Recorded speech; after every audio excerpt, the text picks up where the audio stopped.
De acuerdo, bueno, pues continuamos con nuestra última charla del día. Tenemos aquí a Juan Carlos que nos va a estar hablando sobre el Machine Learning.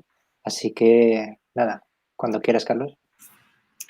Muy bien, pues buenas tardes y gracias por haberme invitado a participar en esta jornada.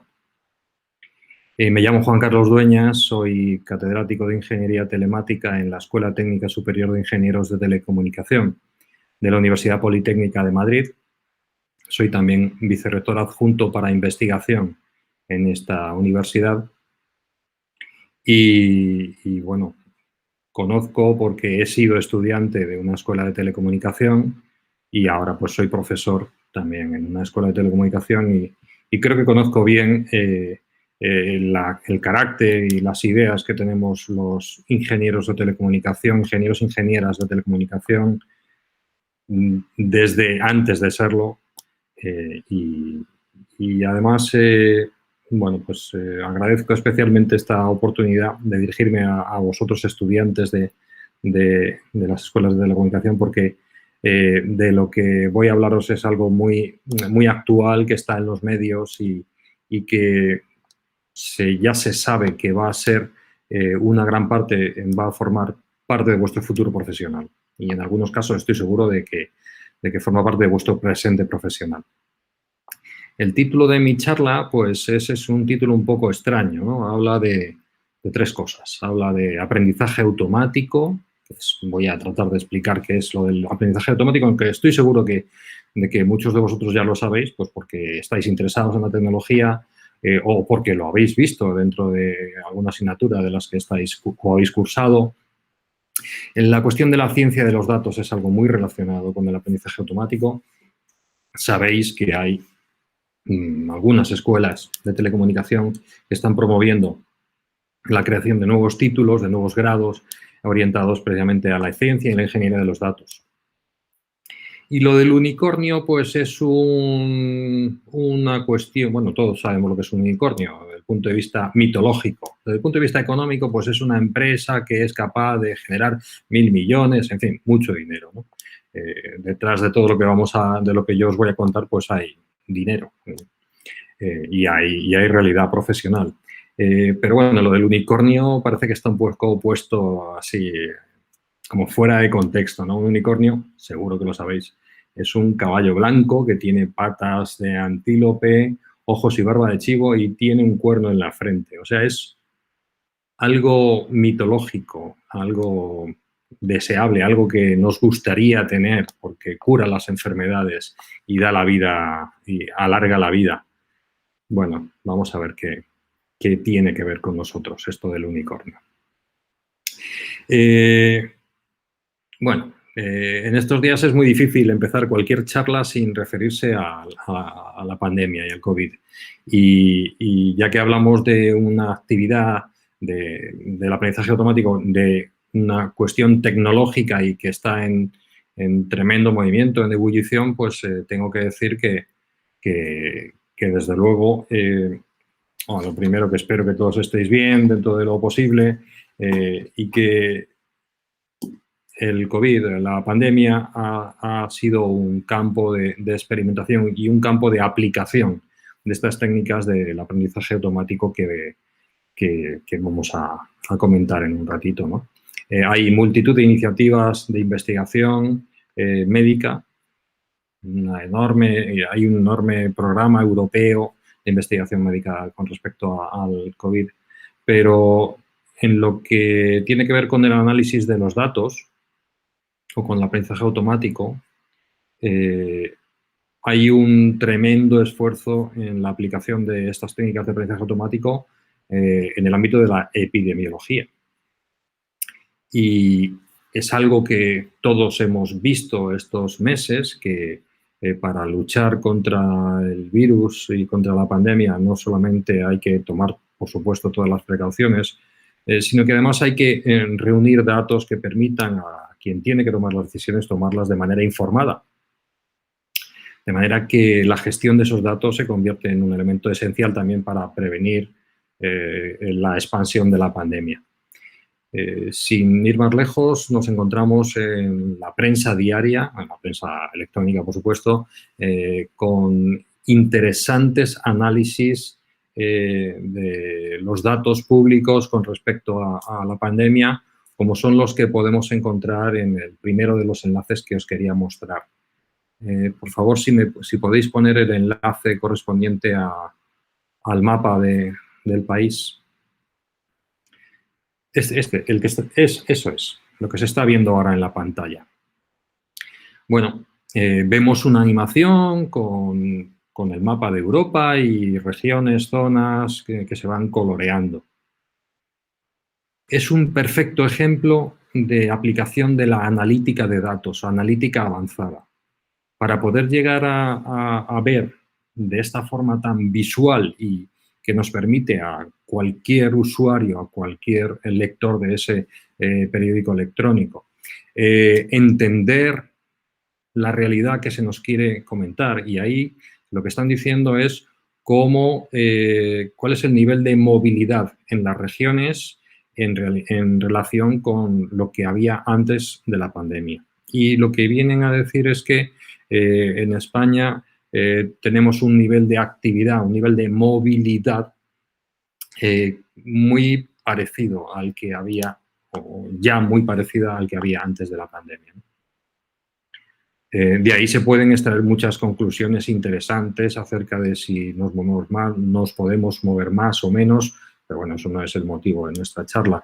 Lo importante es que en base a haber recogido muchos datos de muy diferentes fuentes, en este caso, parte de las fuentes son las operadoras de telecomunicación, las operadoras de telefonía móvil, que recogen información acerca de la posición y de los movimientos entre celdas de los teléfonos móviles, de los terminales de los usuarios, en base a recoger esa información, filtrar la información, analizar la información, extraer patrones en esa información y, por último, visualizar esa información o esos patrones que hemos encontrado en una tremenda base de información.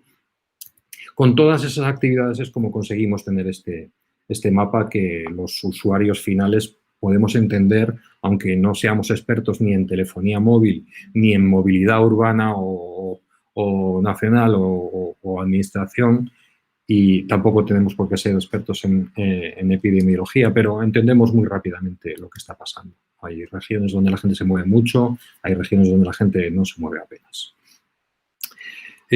Bueno, pues volviendo a mi presentación,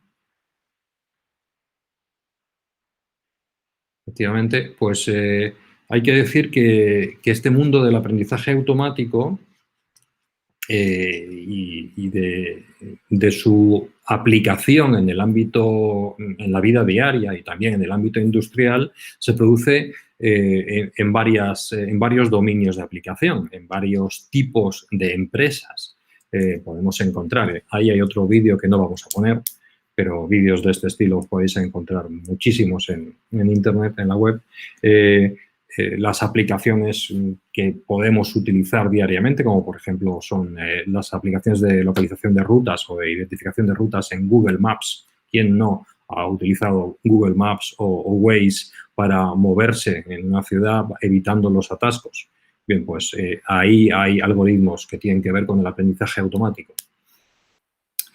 Otro ámbito de trabajo, otro tipo de aplicaciones que han tenido muchísimo impacto y que lo van a seguir teniendo en el futuro, a pesar de que han dado lugar a una nueva área de actividad que tiene que ver con la ética en la aplicación de la inteligencia artificial, son los algoritmos relacionados con el reconocimiento facial y de imágenes. Sobre todo el tema del reconocimiento facial, como digo, en relación con la seguridad, por ejemplo, en aeropuertos o en instalaciones críticas, es algo que se viene utilizando con éxito desde el punto de vista técnico desde hace ya un tiempo, unos pocos años. Los sistemas de recomendación, como los de Amazon, pues son sistemas que estamos usando los usuarios finales constantemente cada vez que hacemos una compra. Y nos dicen, oye, pues la gente que compra lo mismo que ha comprado tú, la gente como tú también compra estos otros libros, otros vídeos, etcétera. Es otro ámbito, el de los sistemas de recomendación. El tratamiento del lenguaje natural con las traducciones automáticas en los últimos años ha tenido un impacto tremendo y un crecimiento también muy grande, y igual que los vehículos autónomos. El ámbito de la robótica es quizá el ámbito en el que los avances se han llevado más lejos. Y vamos a pasar a la siguiente transparencia. Me gustaría, si es posible, que en la página donde están los 3 vídeos, donde hay varios vídeos, pudiéramos ver el primero de ellos.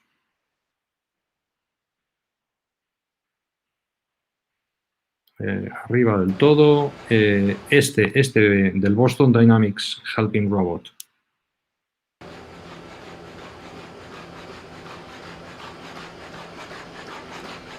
Ahora, cuando aparezca, vais a ver una mula automática, una mula robótica.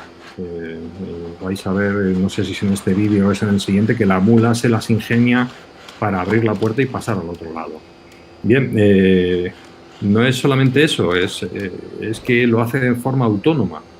Boston Dynamics, esta empresa norteamericana, son los que han fabricado una parte de los robots que están ahora en Marte. Y para poder hacer que el robot sobreviva en Marte, pues no queda más remedio que dotarle de capacidades de autonomía, en el sentido de que el robot sea capaz de decidir por sí mismo, sin intervención humana, qué hacer.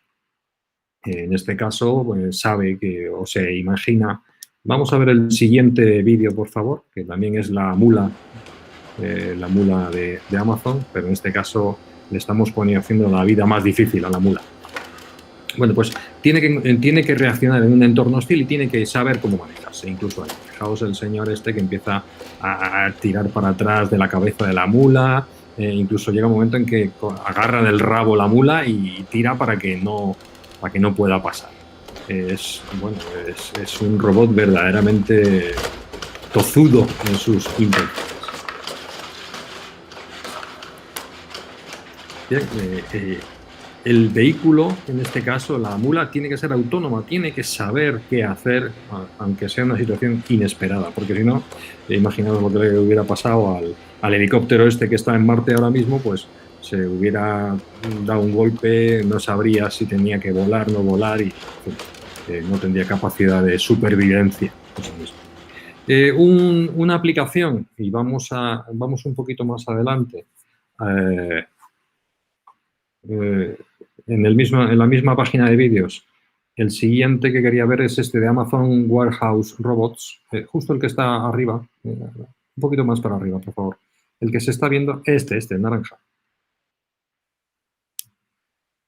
Bueno, estamos disfrutando como usuarios de esta capacidad robótica. Los almacenes de gestión de productos de Amazon pues tienen pocos operarios humanos, porque son escenarios, digamos, hostiles, en el sentido de que hay muchas camionetas moviéndose y la presencia humana ahí pues tiene ciertos riesgos, y estos robots son capaces de seguir unas rutas predeterminadas, también detectar si va a haber colisiones para evitarlas, y todo esto de forma autónoma. Y todo esto solo se consigue de estos algoritmos de inteligencia artificial, podríamos denominar, y también de aprendizaje automático. Es verdaderamente asombroso ver cómo se mueven todos estos vehículos en un espacio tan reducido y logran sus objetivos, que es transportar los bienes entre los diferentes muelles de carga y descarga asociados al almacén de Amazon. Y ya por terminar con los vídeos, uno en esta misma página, un poquito más abajo, que es el de Amazon Go. También en el mundo de la comercialización, un poquitín más abajo, por favor. Este es. Y en un ámbito que no es exactamente el de la robótica, pero sí que es el del comercio electrónico. Viene a ser la confluencia entre los sistemas IoT, la robótica aquí hay menos, la gestión de inventarios, la gestión de tiendas, el comercio electrónico y la generación y los mecanismos de recomendación. De forma que uno es capaz de moverse dentro de la tienda con total libertad y según recogemos los bienes que nos gustan, lo que queremos comprar, ahí se van a comprar un sándwich y una bebida isotónica, creo que son, o un café de estos en lata. Bueno, pues, el sistema reconoce a la persona, reconoce el movimiento de los bienes, los cobra o no los cobra si la chica acaba de dejar. Bueno, acaba de cobrarlo porque ha cogido el pastel de queso. Y incluso pueden recomendarte cosas que compra la gente a la que le gusta el mismo tipo de comida que te gusta. Bueno, pues en esto que hemos visto, en estos breves ejemplos que estamos viendo, lo cierto es que está todo muy orientado al tema por un lado, la robótica y por otro lado, la comercialización.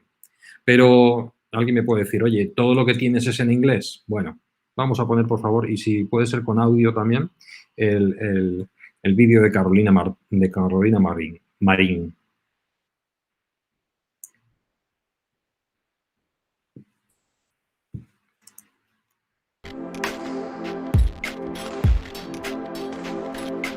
No sé si se oye también el audio.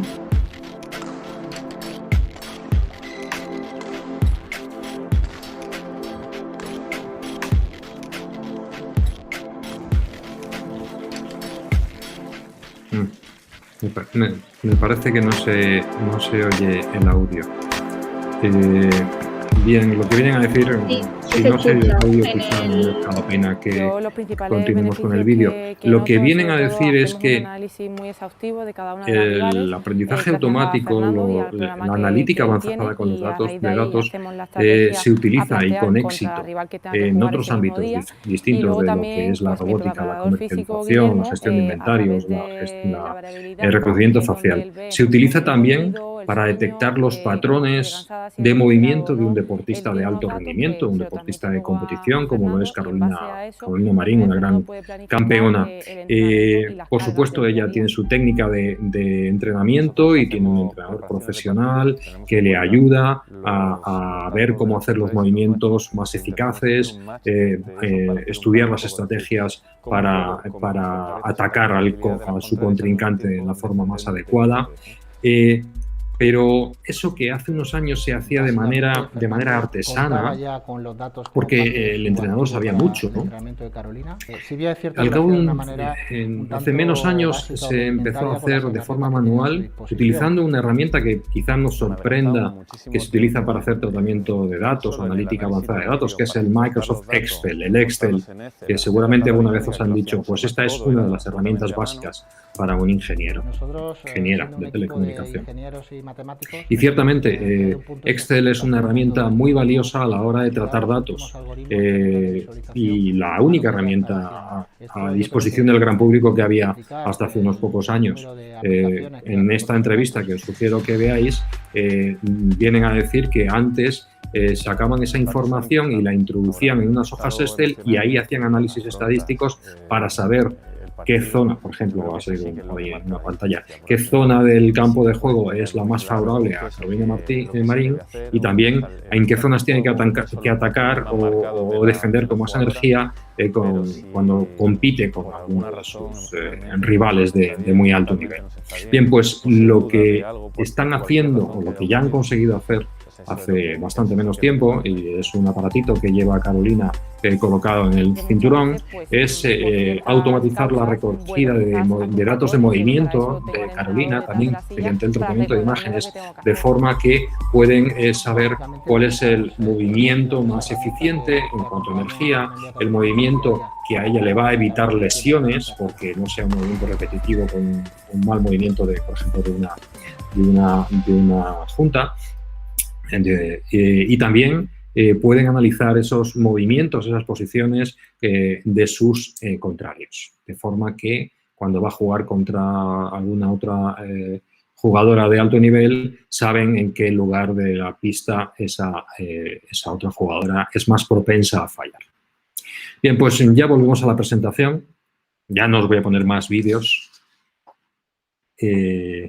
Y bueno, pues seguimos con la presentación y lo que sí que... Eso es. Lo que sí que os quiero comentar de todo esto que hemos estado viendo es que de cara al gran público hay una cierta confusión entre lo que es el aprendizaje automático y lo que es la inteligencia artificial, ¿vale? Sin embargo, nosotros que ya estamos en un ámbito técnico más concreto, podemos saber, o seguramente ya sabemos, que la inteligencia artificial es una disciplina muy amplia y que dentro de ella hay varias subdisciplinas.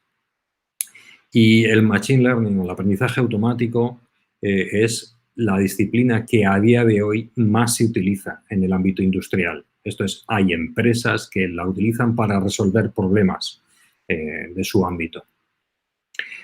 Hay otras técnicas y también muy interesantes. Bueno, pues por ejemplo, las técnicas basadas en el análisis de grafos. Por cierto, si alguno de vosotros que estáis ahora haciendo el grado o un máster tenéis interés o queréis profundizar en alguna de estas cuestiones, os tengo que decir que en la mayor parte de las escuelas de telecomunicación que hay en España hay programas de doctorado en donde se tratan estas cuestiones. En particular, bueno, ya que estamos, pues voy a hacer un poco de publicidad de mi programa de doctorado, el programa de doctorado en Ingeniería Telemática de la Escuela Técnica Superior de Ingenieros de Telecomunicación de la Universidad Politécnica de Madrid, pues tenemos en nuestro programa de doctorado tesis doctorales sobre estas cuestiones. En particular, tenemos ahora en marcha una muy interesante sobre el uso de las técnicas de análisis de grafos para gestionar la movilidad urbana. Pero también hay técnicas relacionadas con el procesado de lenguaje natural, sistemas basados en reglas, que son lo que tradicionalmente se entendía como inteligencia artificial, y también técnicas de optimización.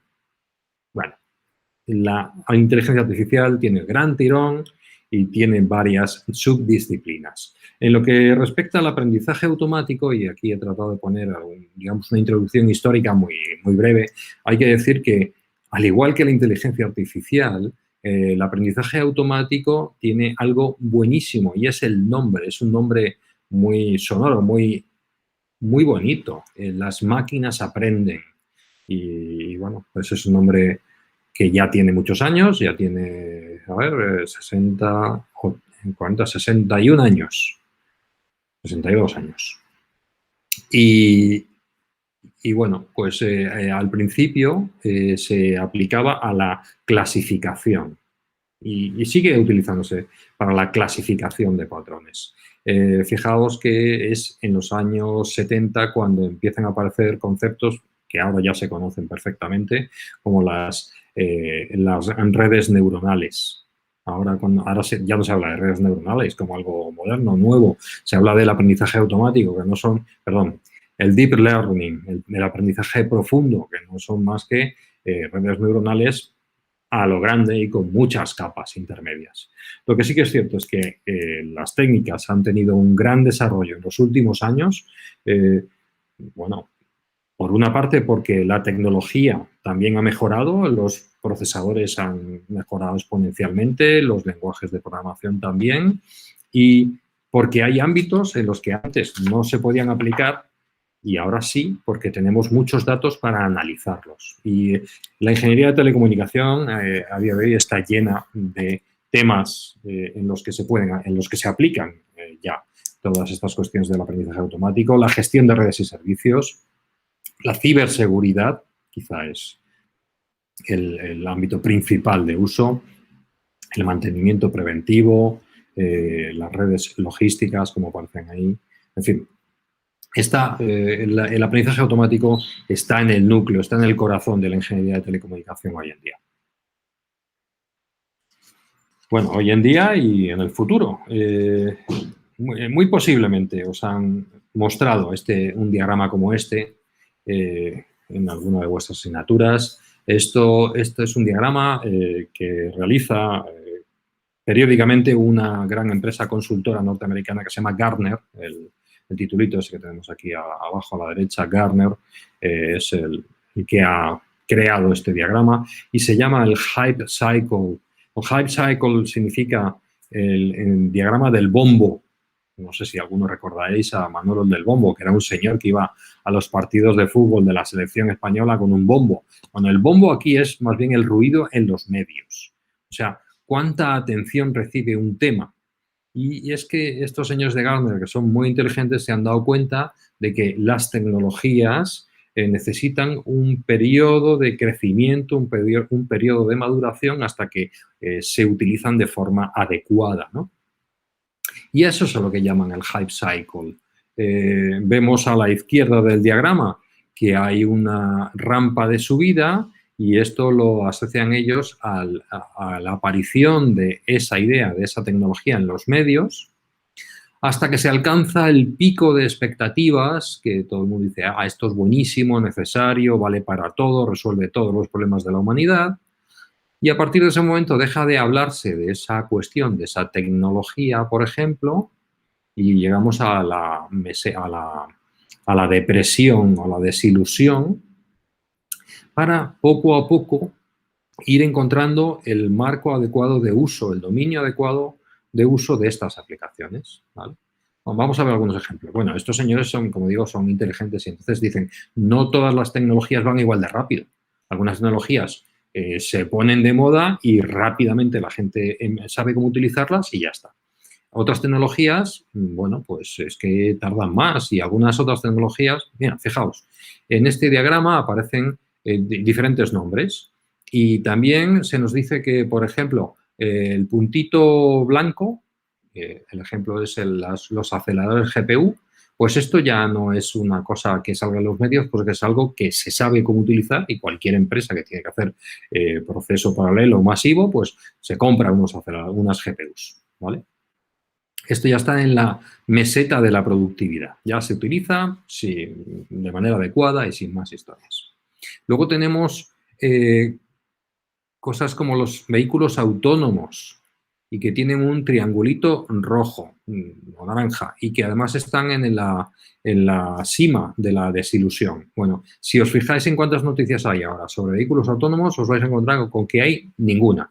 Hace 3 años había muchísimas, era todo el vehículo autónomo.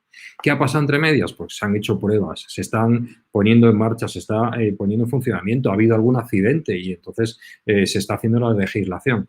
Bueno, a pesar de que ya se está encontrando la manera de usarlo, estos señores dicen que los problemas prácticos para ponerlo en funcionamiento son tan complicados de resolver que les va a llevar a los investigadores o a las empresas que están detrás más de 10 años en tenerlos en funcionamiento.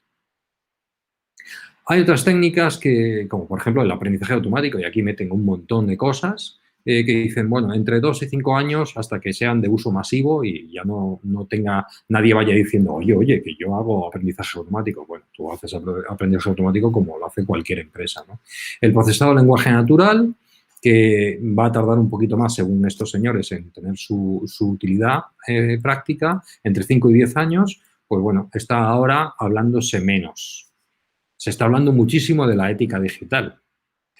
Sabéis que hay un gran programa nacional para el desarrollo de la inteligencia artificial y una de sus bases es desarrollar la ética en la inteligencia artificial. De forma que, por ejemplo, los algoritmos de aprendizaje automático no tengan sesgos étnicos o sesgos de género o sesgos de cualquier tipo.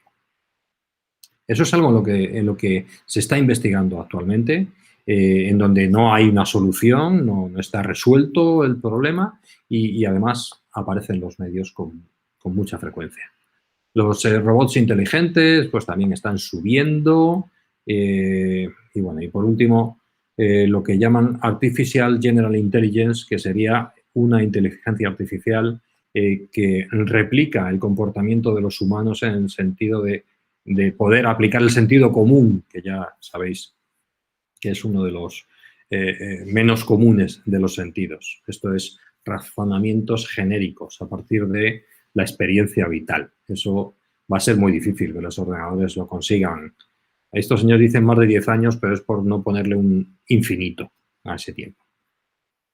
Si tomamos el microscopio y enfocamos así un poquito más cerca, pues nos encontramos con que en el mundo del aprendizaje automático, que en Gartner asocian a la ciencia de los datos o a la ingeniería de los datos, tenemos ya técnicas más claramente identificadas, de un ámbito más controlado. Estoy seguro de que muchos de los que me estáis oyendo habéis usado, conocéis o habéis oído hablar de Apache Spark.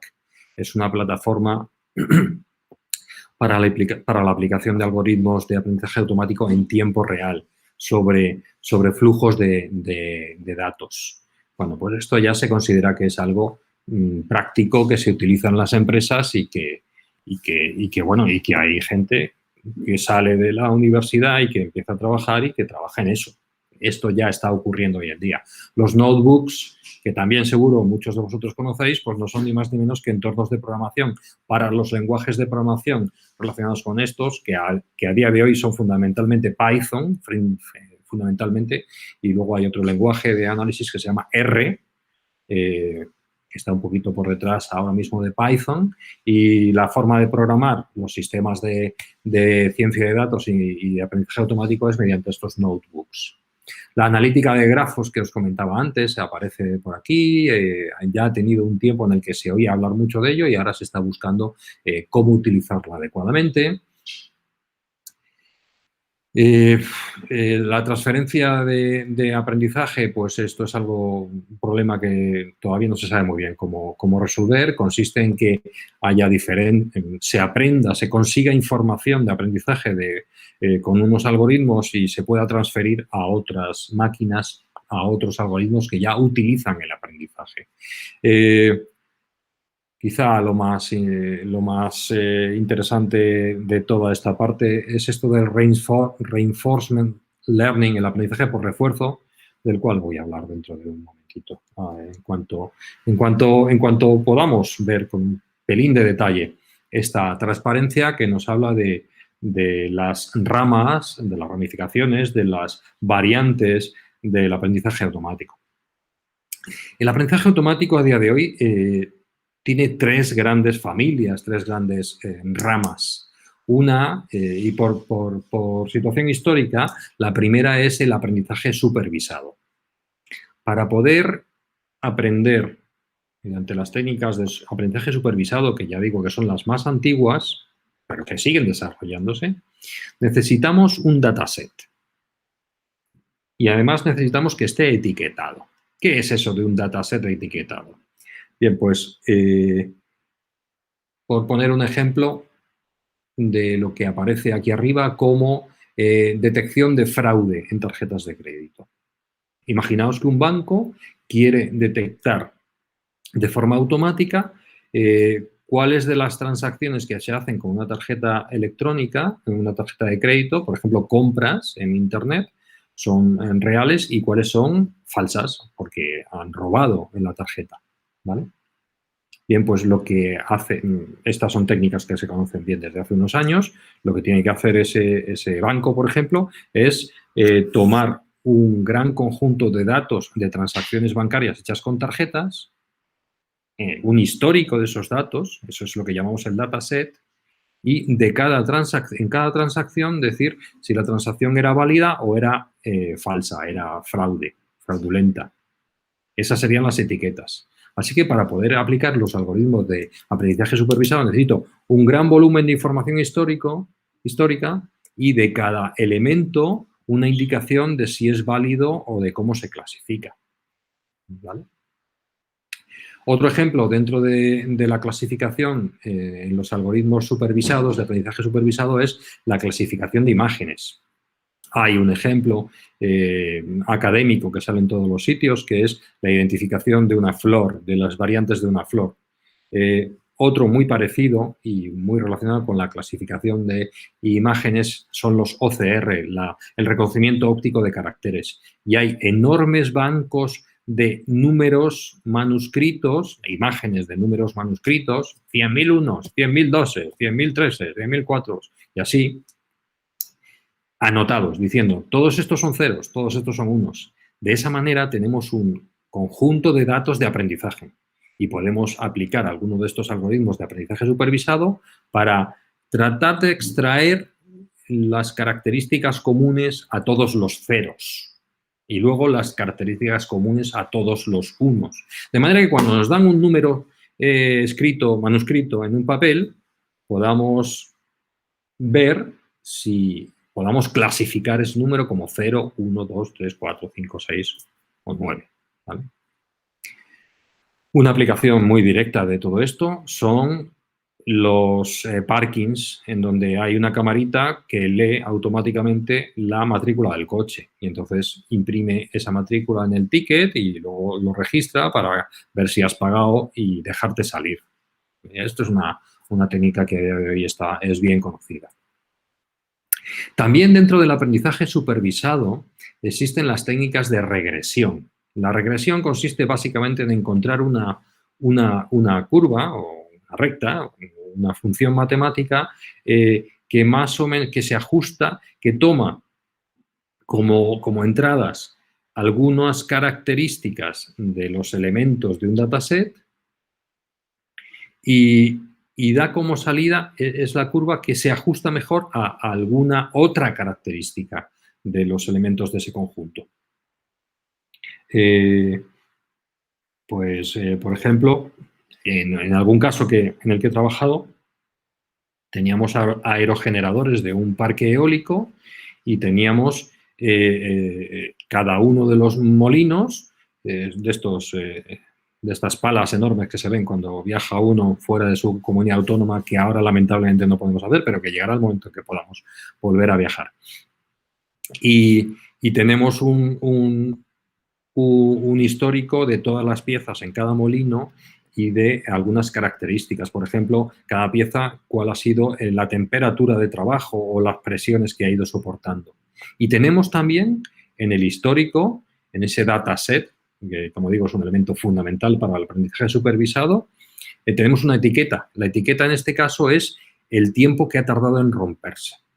Entonces, mediante las técnicas de regresión, que son un conjunto también de las técnicas del aprendizaje supervisado, podemos encontrar la función, no es una función analítica directa, lógicamente, pero sí es una función que tomando como datos de entrada para cada pieza esos valores de temperatura, presión, funcionamiento en los que ha ido trabajando y nos da una indicación del tiempo de vida que tiene esa pieza. Y ese tiempo de vida más o menos coincide con lo que hemos inferido del aprendizaje. Bien, pues el supervisado es el más antiguo. Después de ese surgió el problema de tener un dataset, pero no tener etiquetas. Esto es, tenemos, por ejemplo, en Amazon tenemos los usuarios que compran libros de viajes y compran libros de comida y tenemos, en fin, informes de cosas que hemos ido vendiendo, pero no tenemos ninguna etiqueta, no tenemos nada que podamos decir esto es fraudulento, esto no lo es, no tenemos una manera de ponerlo en relación a un atributo externo. Lo único que tenemos es la indicación de una cierta distancia entre los elementos, que la distancia puede ser tan sencilla como decir el número de compras que han hecho de libros de la misma temática, ¿no? De hecho, los sistemas estos que encuentran pareja automáticamente por Internet, Mythic y se pusieron de moda hace unos años, lo que hacen es precisamente esto mismo, y es que tienen un gran volumen de usuarios y de cada usuario tienen sus gustos.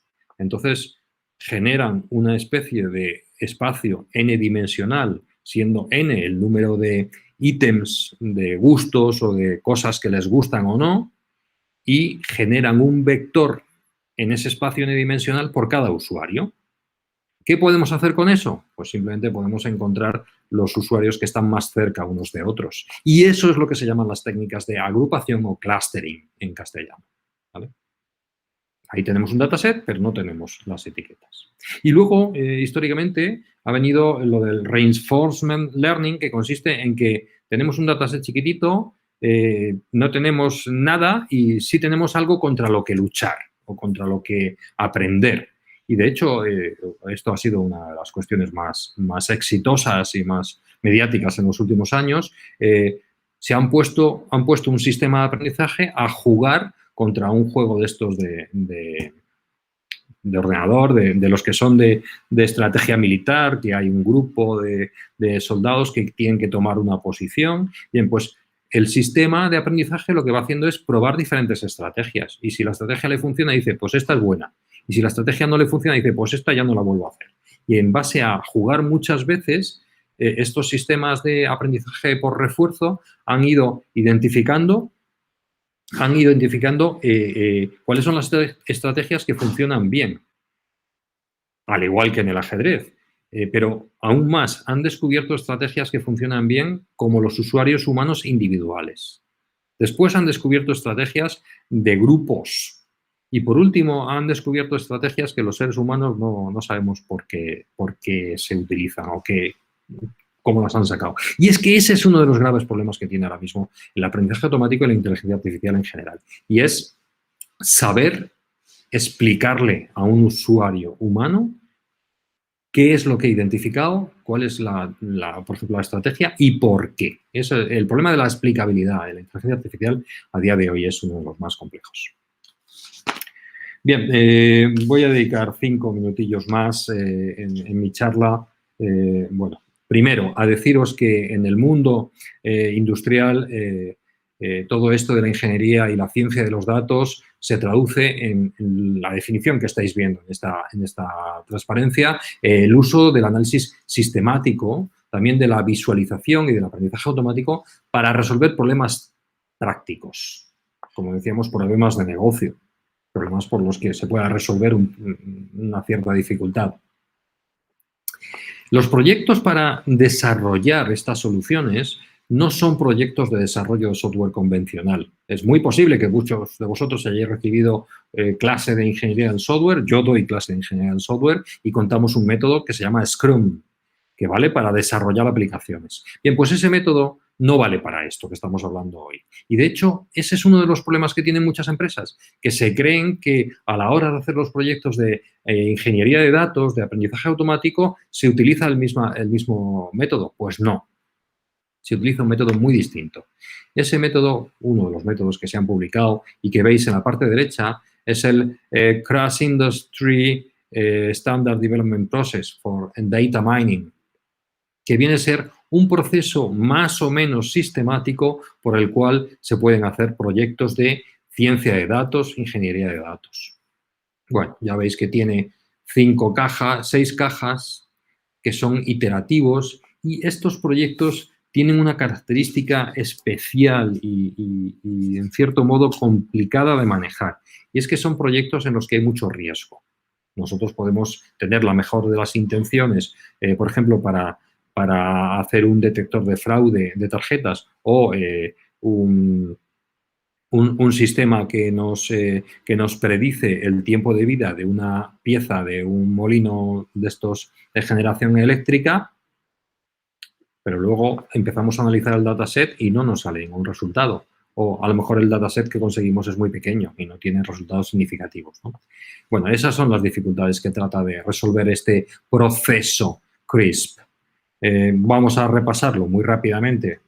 Creo que os puede dar un valor profesional saber que esto existe y cada uno de vosotros, el que esté interesado, puede profundizar en ello.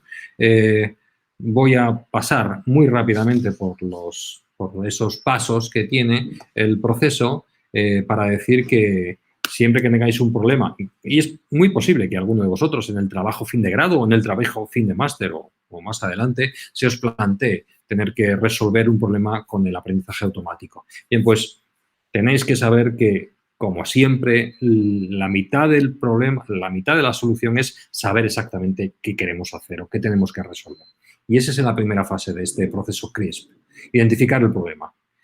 ¿Para qué va a resultar, para qué va a valer la solución? ¿Qué tenemos que hacer? Y más o menos, intentar saber cuánto vamos a tardar en resolver ese proyecto, ese problema. Esta es, como digo, la primera fase, saber qué problema vamos a abordar. El segundo problema, y no es un problema sencillo de resolver, es conseguir un dataset. A veces con etiquetas, a veces sin etiquetas. Esto de conseguir un dataset, dice uno, bueno, pues se le pide el dataset a quien lo tiene y ya está. Bueno, yo he estado en proyectos de ciencia, de ingeniería de datos, de aprendizaje automático, en donde conseguir los datos ha llevado más de 6 meses. ¿Por qué?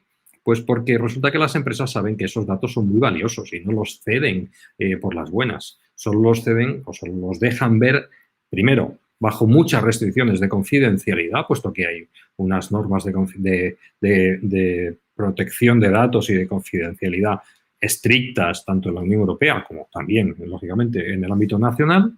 Pero segundo, es que, bueno, a ver qué se van a hacer con esos datos. Y resulta que uno descubre que los datos son propiedad no de la empresa en completo, sino de departamentos de la empresa. Y si tenemos que conseguir datos que vengan de diferentes departamentos de la empresa, pues puede ser muy complicado.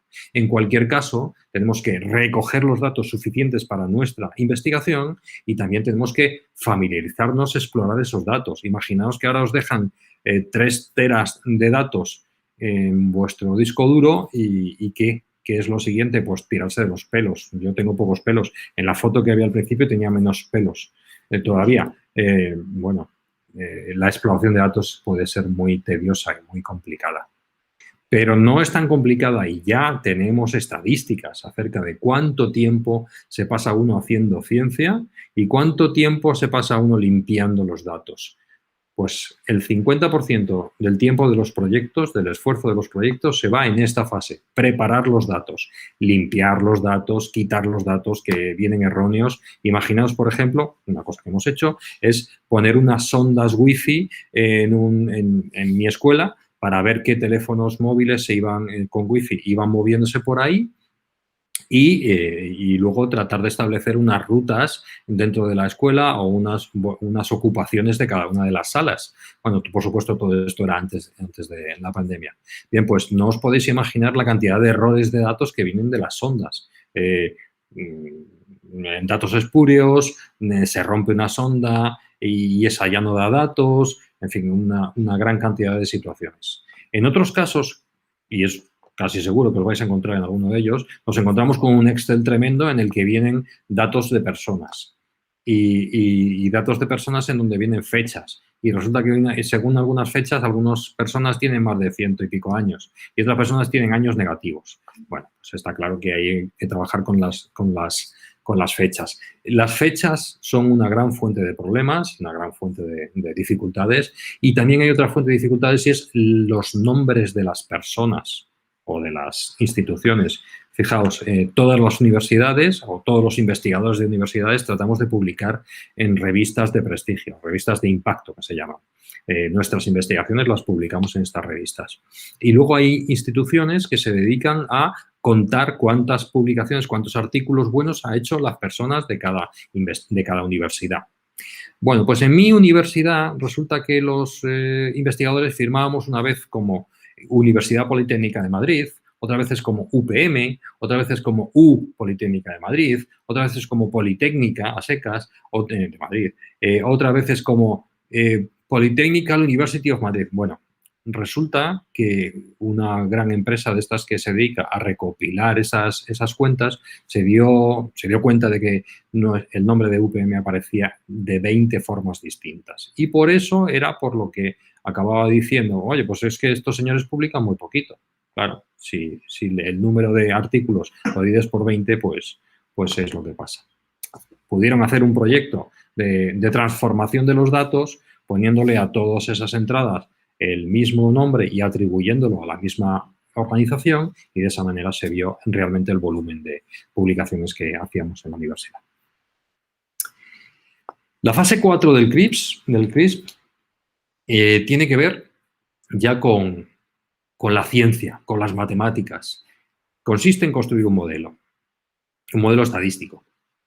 No os asustéis demasiado, conviene saber estadística, eso siempre viene bien.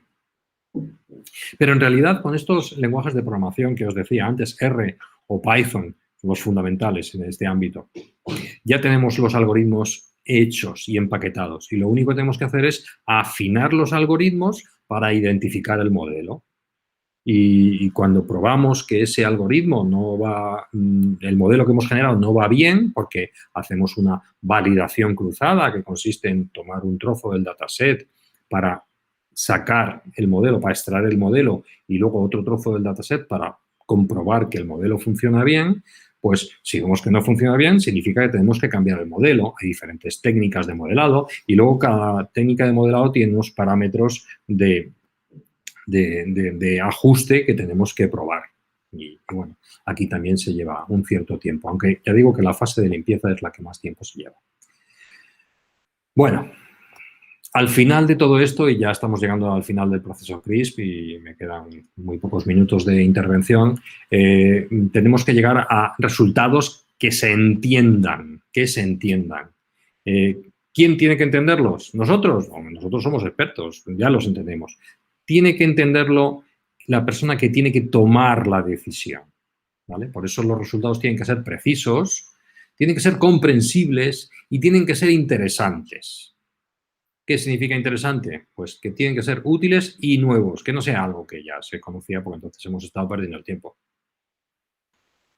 Por último, al final de los proyectos de ciencia de datos, de aprendizaje automático, hay una implementación que consiste en decir, bueno, pues este sistema que predice cuánto tiempo va a tardar una pieza en romperse, o como un sistema que estamos haciendo ahora para predicción logística, que nos va a decir cuánto tiempo va a tardar un coche en llegar desde la fábrica hasta un concesionario, bueno, pues si eso funciona bien, se pone a funcionar y lo pone en una empresa dentro de un sistema que ya tenía o lo aplica a datos diferentes o simplemente el modelo lo extrae y lo introduce en otra aplicación.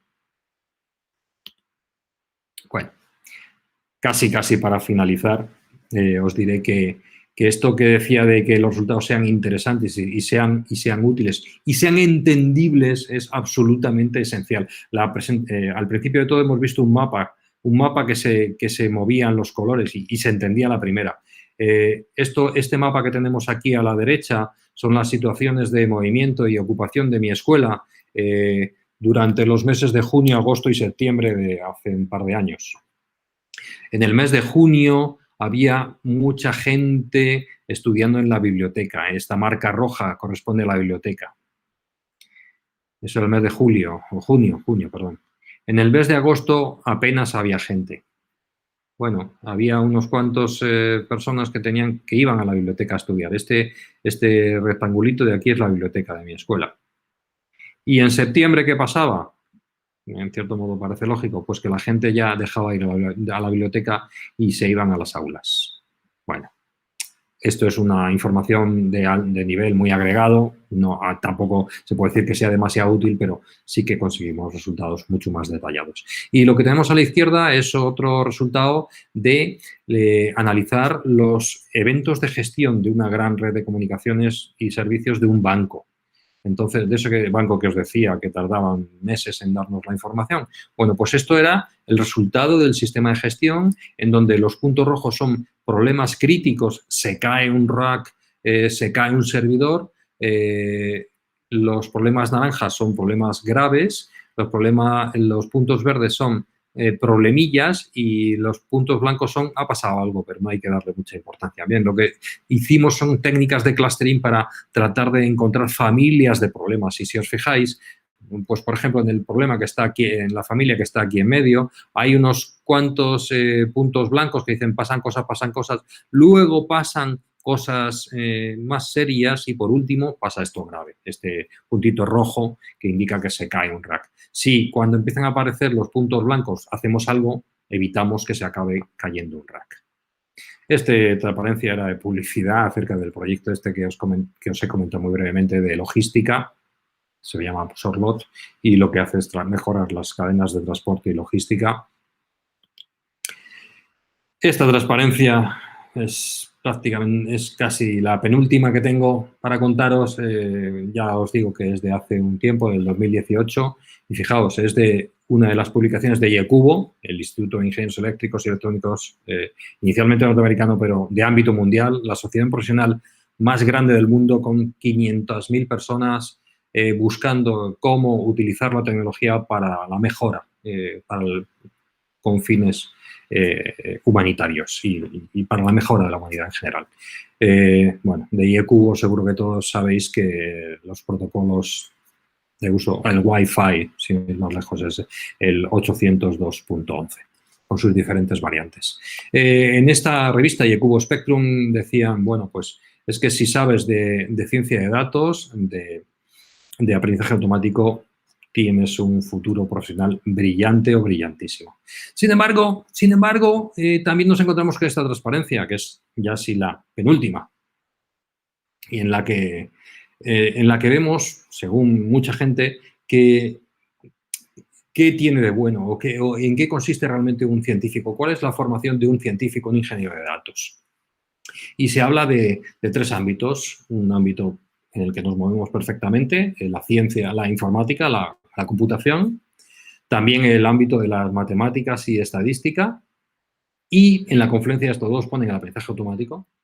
Y si además las personas que están saben de algo más, pues es fantástico porque hemos encontrado el unicornio.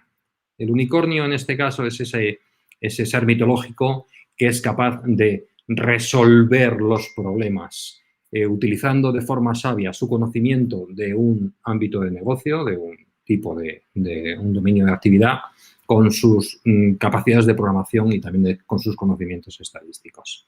Bien, pues empezamos hablando del unicornio, terminamos hablando del unicornio. La pregunta es, ¿se trata de un ser mitológico? Y la respuesta es que posiblemente lo tengamos más cerca de lo que nos creemos. La ingeniería de telecomunicación es capaz de dotarnos de capacidad de conocimiento, tanto en el ámbito de la computación como en el ámbito de las matemáticas y la estadística y en otros ámbitos de actividad. Pues muchas gracias. Esto ha sido mi presentación. Muchas gracias a ti, Juan Carlos. Y bueno, tenemos un par de preguntas que nos han hecho por el chat. La primera es que ¿cuál es el mejor sector para los próximos 10 años en lo que engloba el mundo del Big Data? Y cualquier pregunta que queráis hacerme, pues... ¿Ahora? ¿Me escucha? Estoy a vuestra disposición.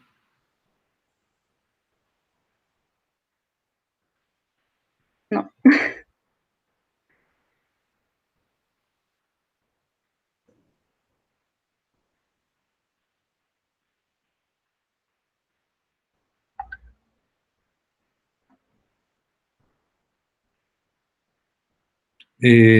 No os escucho. ¿Me oís a mí?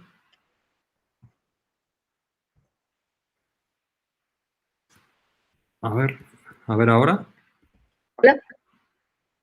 Ahora sí os escucho. Vale. Que bueno, lo que estaba diciendo que muchas gracias, que como no me has escuchado. Y que tenemos un par de preguntas en el chat que te las voy a hacer yo directamente. Perfecto. La primera es que ¿cuál es el mejor sector para los próximos 10 años en lo que engloba el mundo del Big Data? Es una pregunta muy interesante y lamentablemente tengo que decir que lo que se está viendo ahora mismo es el fenómeno provocado por la pandemia, también en cuanto al mundo profesional. Ahora mismo las contrataciones pues están, digamos, sufriendo una cierta distorsión. En cualquier caso, si hablamos de algo muy centrado en la telecomunicación, la ciberseguridad es ahora mismo y va a seguir siendo durante unos años el ámbito o el sector profesional con más potencia. Eso no quita para que siga habiendo otros sectores profesionales muy pujantes para el uso de estas técnicas. Y todo aquello que tiene que ver con las finanzas y con el dinero, al final, está súper necesitado de especialistas, de gente que sepa manejar toda esa información, todo ese gran volumen de información. Vale. Y la segunda pregunta es, cuando estaba hablando sobre la fase del análisis de datos, preguntan si se podría usar, o sea, si se podrían introducir inteligencia artificial para limpiar Limpiar esos los datos. datos. Sí, sí se podría. Se podría, lo que pasa es que, fijaos, no tenemos nada contra que compararlos. Y ahí hemos dicho antes lo del sentido común. Esa fase de limpieza es una fase previa para poder aplicar los algoritmos de aprendizaje automático. Entonces, ahí lo único que tenemos es, por decirlo así, nuestro sentido común. Ya sabemos que las personas no pueden normalmente su edad no es superior a 100 o su ese es un buen ejemplo, el tema de las fechas que he comentado antes. Todavía no tenemos hecho el algoritmo de modelado. Entonces, esto es una fase previa en donde, bueno, se conocen bien las técnicas que se pueden utilizar, se puede ordenar por fechas y luego en las fechas en las que se vea que hay un error, bueno, hay que tomar una decisión. O se quita la fecha o se marca de una forma especial o se pone algo, por ejemplo, se pone la media de las fechas válidas de forma que al final esa persona va a tener una edad que va a ser correspondiente a la edad media del dataset que tenemos. Ya digo que en ese momento es la fase 3 de CRISP, no tenemos todavía conocimiento detallado del modelo estadístico que hay en el sistema. Entonces, bueno, ahí está un poco limitado la aplicación de la inteligencia artificial. Todo esto nos lleva a una cuestión y es que sale en los medios, la inteligencia artificial va a destruir trabajos.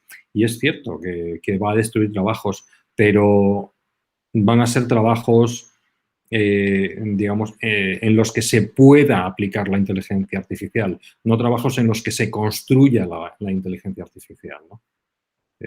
Conozco casos ahora de aplicación, por ejemplo, de las técnicas de grafos a textos legales, de manera que se puedan comparar textos legales de forma automática, se puedan trazar los cambios entre textos legales, etc. Eso tiene un impacto en las personas que se dedican al derecho, si es que esos sistemas llegan a tener aplicación práctica industrial. Pero no tienen un impacto negativo en cuanto a las personas que desarrollamos esas tecnologías. Vale, perfecto. Pues ya no tenemos más preguntas, así que lo dejamos ya por aquí. Y muchísimas gracias, como te he dicho antes. Espero que la experiencia... Muchas gracias a todos y a vosotros por haberme invitado. Si alguien tiene alguna consulta, alguna pregunta, mi dirección de correo es juancarlos.duenas, la ñ ya sabéis que no le gusta, @upm.es. Perfecto, pues muchas gracias. Gracias. Y bueno, pues ya nos despedimos por aquí por hoy. Volvemos mañana, sábado 10 de abril a las 10:30 y empezamos con la empresa EMSIS. Muchas gracias a todos por participar hoy y bueno, pues esperamos que veros mañana por aquí.